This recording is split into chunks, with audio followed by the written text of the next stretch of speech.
Okay, let's move on to the classification of arts. According to, there are four classifications. Okay na to ang kaanha kanang um si tawag anak. Oh my God.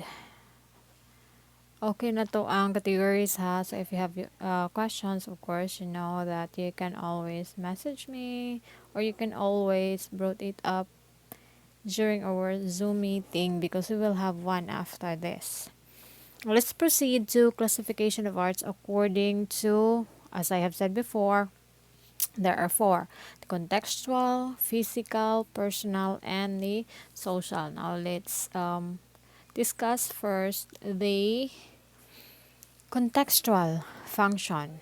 Now, art functions that depends on context. Now, this is how the contextual function was defined, which means that those arts that depends on the context of that particular artwork.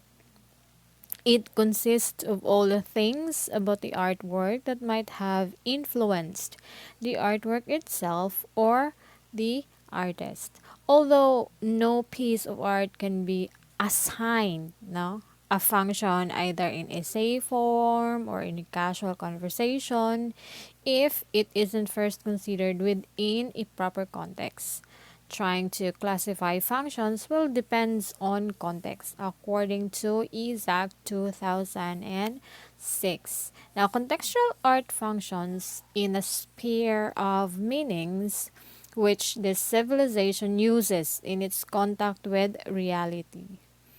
Now, it means it creates a set of notions and values as a certain ideology on the basis of which the society constructs its reality. So, when we say art form classified as contextual, it technically contains informations or even notions, no, of what the reality, or I mean what the ideology is, which is or which is used on the basis of which the society construct its reality. Now, actually, no, one can look and know where it came from when you look at a particular artwork. Or when is it created? Kaya naman na ibutang man na ang timestamp amar kung sa ato pa karon nga time, we call it timestamp. So kano sa siya create, kano sa siya unsa nga year. So makita na nimo diha. Diha pala man you will know where does this particular artwork came from and when was it created. The best case scenario includes identifying the artist as well because the artist is half of the contextual equation and the viewer is another half also. So the most important thing in the contextualization of a particular art form is to identify the artist. With that, you will know, no? Uh, what are the asa ni nag asa ni nga era, asa ni nga particular time kanang unsa na asa ni nga particular time naggikan ang particular artwork. Now this particular artwork, no, by sense of context would include when the artwork was made, where it was made, both culturally and geographically. So, makahibaw po ta anyway na ko example dere in the next slide. Why it was made and possibly some other details or information that might give the viewer an easy way to analyze or understand a particular art form. Okay? Contextualism is looking at the cultural context of an artwork. It can deepen or improve our understanding of an artwork, although it may or may not change our first impression with respect to the art forms. Now, naa naman diha giingon, this is self-explanatory that looking at a particular art form contextually will help you, no, deepen or improve your understanding of the artwork. Of course, because this particular artwork that falls on the classification of contextualism or the contextual function would bear particular information. Time is the most basic and first context we consider. No? So, dadha, ang time, ang pinaka-basic, o pinaka-first context that we consider. Of course, when we look at a particular painting or art form, mo tanam juta, kano sa nag-create, kano sa naghimo, di ba? So, usan na mo na pinakauna nga context that we consider. And then, of course, it would follow who is the artists. Asa ni, asa ni gikan? Is it from Paris, Russia, Philippines, uban pang malang manap? When in time, no? The question is also related to where in time and has considerations related to context. Now, mangta na ka karon og unsa nga era din ni siya gi-create. So, di ba? It now that question would now covers up the context of a particular art form. Okay? Okay.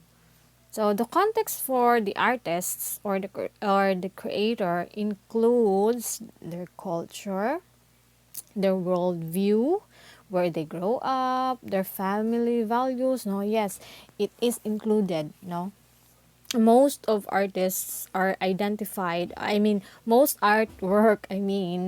Is analyzed according to the worldview of the artist, meaning to say how the artists grew up, what are the family values of a particular artist. Anyway, I will assign you a particular movie and I want you to tanaw that, pero later na discuss atan para mas masabtanin ninyong worldview where they which includes asa sila ng dako, unsa ilang environment, what family values do they have, no, unsay ilang mga ansana kanang hilig or characteristics of the particular artists.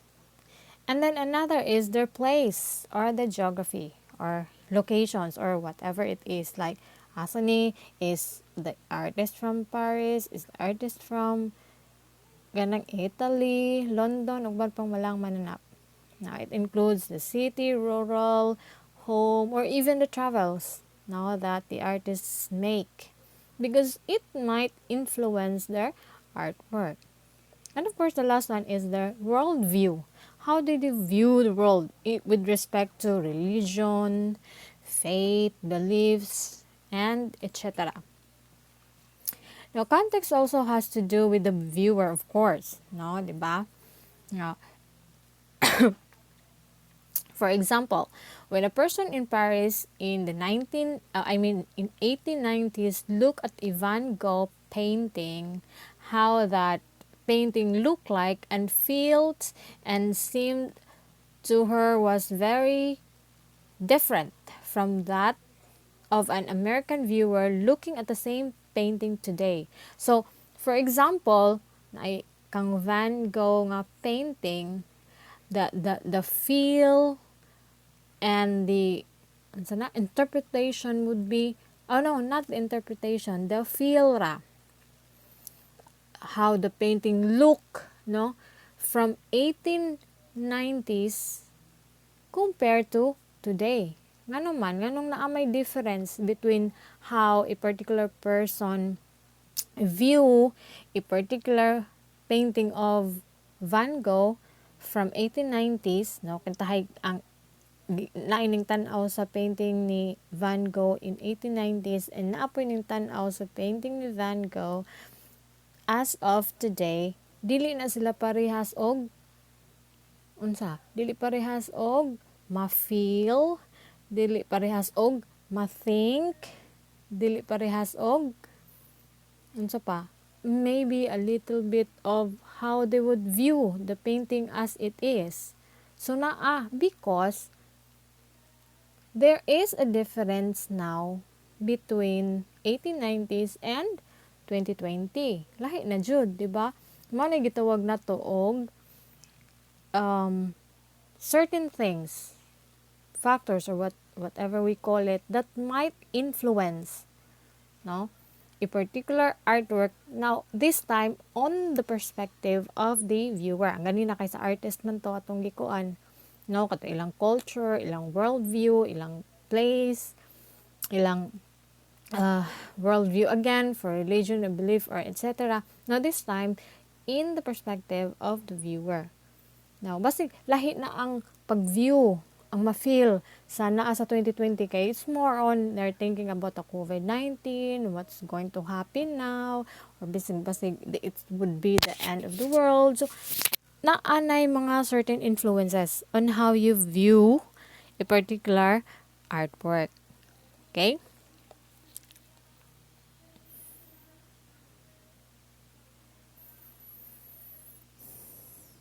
Okay. So here is an example of a painting by Monet. So this is called A Cliff Walk at wait, basig ako nag-record. Nag-record ko ang record ay. Okay. Okay, so this one kani is called A Cliff Walk at Forbale by Monet, and this one is White on White by Malevich. Okay, so when you look at it now, when you look at these two paintings now, you realize that there are pieces that you just look at it and then you feel like you experience it, especially sa kani. Tano ka, although you have, you know nothing about the artist, which is Monet, mungkin ka nga, mura na-feel po na ho ang, na-feel aning duha ka babae, no? Duha ka babae in the cliff, no? And then looking at this pod, no? This is some sort of an abstract. Actually, di kani kayo nun sa unsa day na more white on white kuno. It's just, is that really a painting? So di ba maka-question ta, no? But it feels like the piece of art itself is a sort of kana murag catalysts for you to start asking questions like, okay, what is that? Is that really an art? So mo na imong ma-feel. I don't know, pero that's how I feel looking at this too. No? So we all know that a painting would carefully, in every brush stroke, should mimic reality for easier understanding. Of course, between the two, asa naman eh. No, between ani og ani, it would be much easier to understand this. No? Dali ra ka makasabot nga, okay, naa sila sa cliff, nag-relax tingali ni, nag-stroll or something, nag-look sa kanang, is it an ocean with all the clouds in the background and all the greeneries and everything. Murag makayon ta nga kalami sa pamati, di ba? I can, murag makayon ka, I can even feel the winds blowing. Kaya na mga dyan ay hangin dira, kay igbaw ba ya? But looking at this, makayon ko dyan unsa sa ini, unsa kay jambot pasabot no? Unsa kay but pasabot sa artist ani, nganong naghimo si Zag ingani. But looking at contextual function is like trying to register, no, in a canvas, not what the artists know about the subject, like this one, no, although of course Monet has presented the subject as it is, but looking at it in a contextual function, we are trying to register, no, that there are things that the artists know about the subject and is trying to put in inside the canvas for the viewers to experience as well.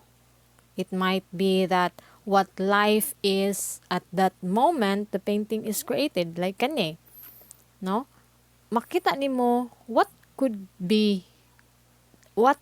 life be during this time nga gi-create nimo nga painting, nga kana na painting. So kayo nga peaceful, di ba?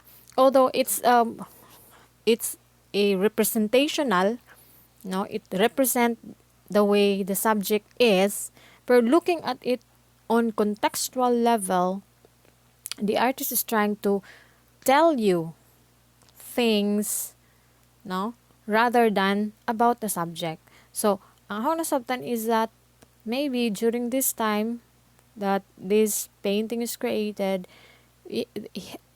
life is very easy. Life is a little bit beautiful, no? More stress-free, 'di ba? No. That is how Monet presented the cliff walk, no? Murag nindot siya, life is easy, lami siya, murag kanang very very kanang stress buster as it is, no?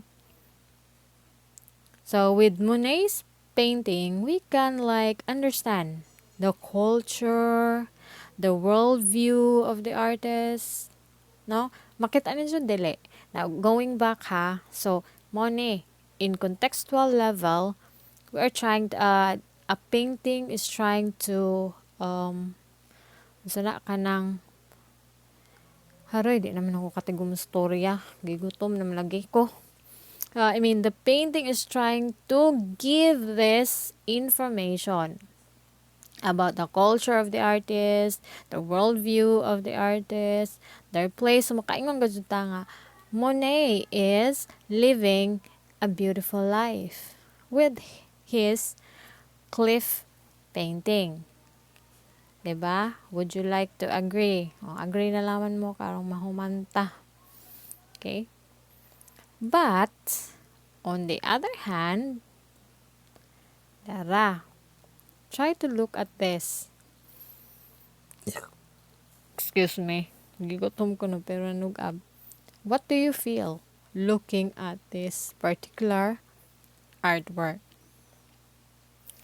Malevich is more on abstract, or it's an abstract painting called White on White. It presented a very different dimension compared to Monet, diba? This painting is created kane in 1918. So again this painting is created in 1918 lagi pastilan. Uy, nao ko. So that is during the Russian Revolution. So if you're going to research Russia by that time, 1918, you will find out that Russia is deeply corrupt, with a terrible disabled society and a desperate poverty. So there was a real need for change. And the idea that Russia could produce a new utopia is what prompted Malevich to create art that would express it. Now, with that, idea, at least you have now an idea in a contextual level what this painting is all about. It speaks about the artist's desire to create a new utopia for the Russian country. No? Kaya during that time, mag-create ni si Ja in 1918, mama na nga, Russia is in revolution. So, perti kagubot. So, the artist has this particular idea There is a need for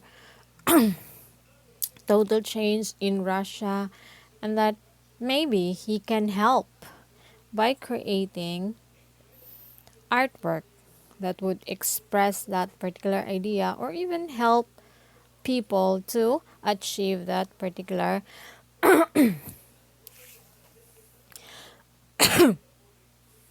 idea.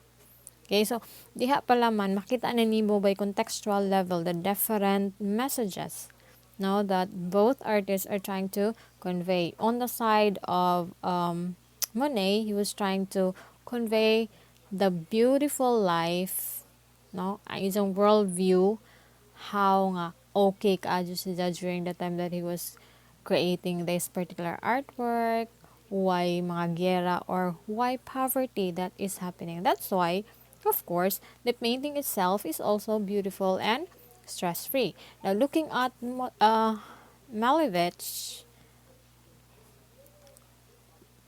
although di man po kung kayo nga makahatag zag stress, looking at it, but thinking what it means, maghatag zag stress. Kaya mahunang-hunam kag, unsa kay but pasabot ani nga artist, nga nung ing-ani man ang ijang painting. White on white. No, sumuoto ang, that's the story, that's the world view, that's the culture behind these two paintings. I hope nasabtan ninyo. Okay. Let's proceed. Now we're done with contextual. Nasabta na. Anyway, again, you can ask question. Kung naay ka nang di ka adyo klaro nga pagka-discuss, or you have additional information or additional knowledge that you can share. Remember that it's a two-on-two process. Now, dili ra jud ingog ako ra nakahibaw about ani. This is a very kuan nga subject kanang opinionated. So you can share your thoughts. Okay, so let's proceed to the another classification of arts according to its personal function. So when an artist merely wants to use art as a vehicle for the expression of his thoughts and feelings, or when it serves as means of expression for the viewer, or it is a defense against unpleasant things that assaults the viewer's senses, it is then considered as a personal function. Take note of the characteristic of this particular classification. Now, personal function communicates life experiences, emotions, or feelings of an individual, including the artists. No? The personal functions of art are often the most difficult to explain. No? Mo ang pinaka lisod i-explain because it does not only entails what the artist is trying to convey, but on the side of the viewer. Mo nizang lisod siya i-explain because sometimes the way we interpret artworks on personal function is subjective, subject to what we feel, subject to our experiences, diba? Okay. There are many types of personal function, and they are subjective and will therefore vary from person to person. So, mo na isang lisod yun as I explain actually. Okay. Personal function of art has this subtle equation of artists plus you. Okay? So, different from contextual nga. Ang imo diha, by context man, ang imong pag-interpret sa particular artwork. But in personal, it involves the artist plus you as a viewer, which means that It represents what the artist is feeling at the time that he created an art form, and it also represents you and how that particular piece of art form or artwork means to you. So mo na diha nga murag lisod jud siya i-digest because you have to consider the two, no? The two sides. Your side as a viewer and the side of the artist. For example, music has therapeutic value. Now we all know for the nursing students, you know how music is being used in hospitals, no, to kanang more speed up the recovery process of the patients, especially kuno according to research, especially kuno sa mga kids, no, and also kanang mga lively paintings or colors, no? It helps the patients recover more. Okay. Nag-una sa ikusan. Literature also, no? So these are example of personal function analysis now. So in literature, the author has presents exactly the reader's thoughts. Now, kung nagkalimag type, sorry po. Okay, so like for example, you read a particular book or tula, and then may ka nga, hala, oh my God, the author is amazing. He was able to convey what I feel. This has been been lurking in my head, in my heart, and in my mind. Charot. So for a longest time, but only the author of a particular book, poem, sa panada, journal, or whatever it is nga mong gibasa nga kayo ka nga mao jud nihong gibati, and he was or she was able to express it, no? Mabag ka, how does this particular author or a particular artist able to read my mind? Anong kaybaw man siya nga mao nihong gibati? Anong kaybaw man siya nga mao nihong gusto? Mao na diha, no? How the personal function of art works. Now, going back to music, no? Aside from it is used as or considered as with theoretical therapeutic value, ang kagamit gud po ni kaadjong music in expressing the listener's feelings and emotions. Say for example, no, gibuwagan kasi mong uyab. Di ba man ka maminaw og happy song, gaganahan ka ka maminaw og sad song because may mong gibati. You are sad man. So that's why you choose particular arts that would really expresses how you are feeling. So man asidya ang personal function of art. Okay? Sayon ra de. Sayon ra siya sayon ra siya discuss, but in application very lisod siya, no? Very lisod siya buhaton. Say for example, in this painting, diba? Sige, using personal function. How are you gonna analyze the painting? So, let's start with what was the artist's feeling, or what was the artist's emotion at the time that he created this art form. So, ako, makaingon siya ko nga, looking at this art form, I think, or basin, the author, the artist is a little bit of confused or a little bit sad or a little bit hideous Ano hideous man. Ayun ko, makarelate ko ni siya because maybe the artist is unsa na kanang trying to get the message of how a woman struggles in the society in which she lives in. 'Di ba?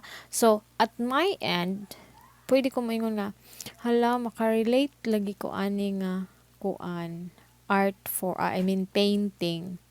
Kay mura lagi ako ang babae. Ano man, cute og lips, charot. Bitaw. So, makayong ka, so mo magbaka-relate ko ani nga mabag para na ho ha personally danan ang so ang personal function of art. Personally, I can relate to this painting, no? Nga mabag it describes a woman's struggle, no, in the society that she lives in. That's why kanabang people are judging that particular woman of who she really is without knowing of who she really is. Kana bang, now we all have that kind of mga judgment, curva. You only knew like 1/4 about the person and then you act like, I know this particular person. Kung ano man na siya, blah, blah, blah, blah, blah, blah. So, pwede ko mo relate ana nga, it's like, it's me, the woman is me, trying to hide half of my life from the prying eyes of the society. So that's why the painting is only half of the face is exposed, no? One eye, the lips, and the nose, and the rest is covered because you are trying to hide, no? Kung unsa gajud ka from the judging eyes of the society. And that's one interpretation. Or it could be ngamoy ko, makarelate gajud ko ani nga painting. Kay nga naman, mura jud pud og ako nga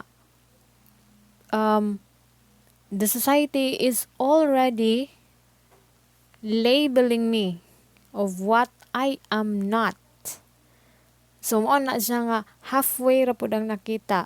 Half of which is what the society know and then half of which is what I really am. So, lahi na pud to nga interpretation. Although similar, pero lahi is the interpretation.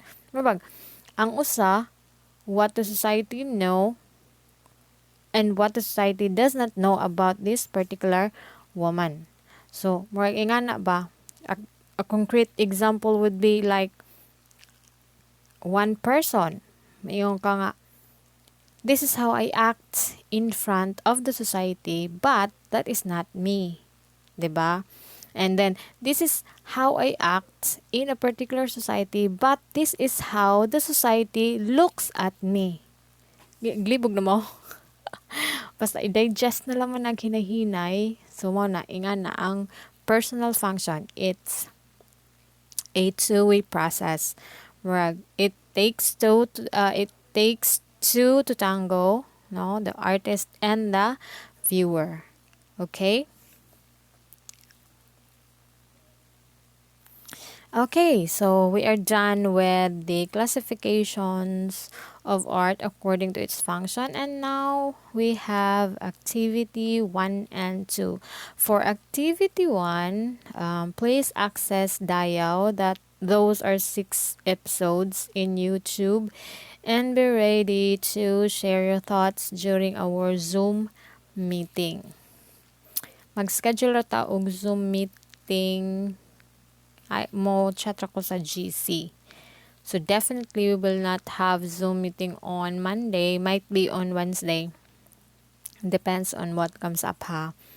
And then for activity 2, listen to the song Anak and make an insight paper of its personal function to you as a anak.